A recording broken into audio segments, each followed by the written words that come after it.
বাঙালির প্রাণের উৎসব পহেলা বৈশাখকে বরণে বন্দরনগরী চট্টগ্রামে চলছে ব্যাপক প্রস্তুতি।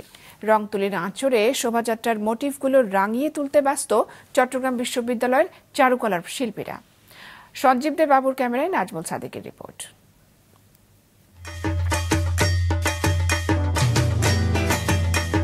বর্ণিল সব রঙে আঁকা হচ্ছে মুখ ও মুখোশ। নিপুণ হাতে শেষ মুহূর্তের রং তুলির আঁচড়ে মূর্ত করে তোলা হচ্ছে পেঁচা সহ নানা পশু পাখি। বাংলা নববর্ষ বরণ এবং এর মূল আকর্ষণ শোভাযাত্রাকে ঘিরে স্বপ্ন আঁকতে ব্যস্ত চট্টগ্রাম বিশ্ববিদ্যালয়ের চারুকলার শিল্পীরা।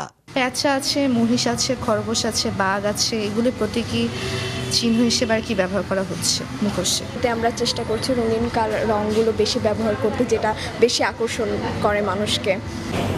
দেশীয় সংস্কৃতি ও ঐতিহ্যের আবাহনে নতুন বছর বরণে এই কর্মযজ্ঞ জানায় শিল্পীরা। এগুলো হচ্ছে বাংলার ঐতিহ্য, এই ঐতিহ্যটাকে যাতে ধরে রাখতে পারি এই জন্য আর কি আমরা এইসব প্রতি বছর করে থাকি। নতুন বছর নতুনভাবে শুরু করতে তো অবশ্যই নতুন বছরে মানুষদের আনন্দ দিতে পারা এবং এটাতে অংশগ্রহণ করতে পারা, এটা অনেক আনন্দদায়ক ব্যাপার আমাদের জন্য। এবারের শোভাযাত্রার বিশেষ আকর্ষণ ঘোড়া ও ইলিশ মাছ। দুরন্ত তারুণ্য ও গর্বের প্রতীক হিসেবে এ দুটিকে বেছে নেওয়ার কথা জানায় শিক্ষার্থী প্রতিনিধিরা।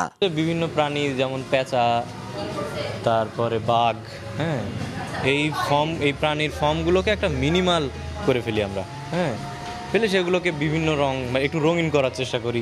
আমরা সকাল 10টা থেকে শহরে বের হব, সবাই এই শোভাযাত্রায় অংশগ্রহণ করবে। জাতি ধর্ম বর্ণ নির্বিশেষে সবাই তো এই শোভাযাত্রায় অংশগ্রহণ করে।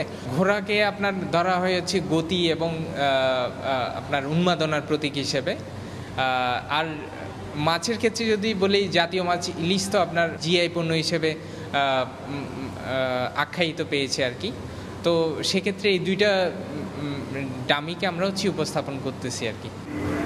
সব ধর্ম, বর্ণ, জাতিগোষ্ঠী আর শ্রেণী পেশার মানুষের ঐক্যে বাংলা নতুন বর্ষে বাংলাদেশ হয়ে উঠবে মানবতাবোধে উজ্জীবিত সম্প্রীতির, এমনটাই প্রত্যাশা সবার।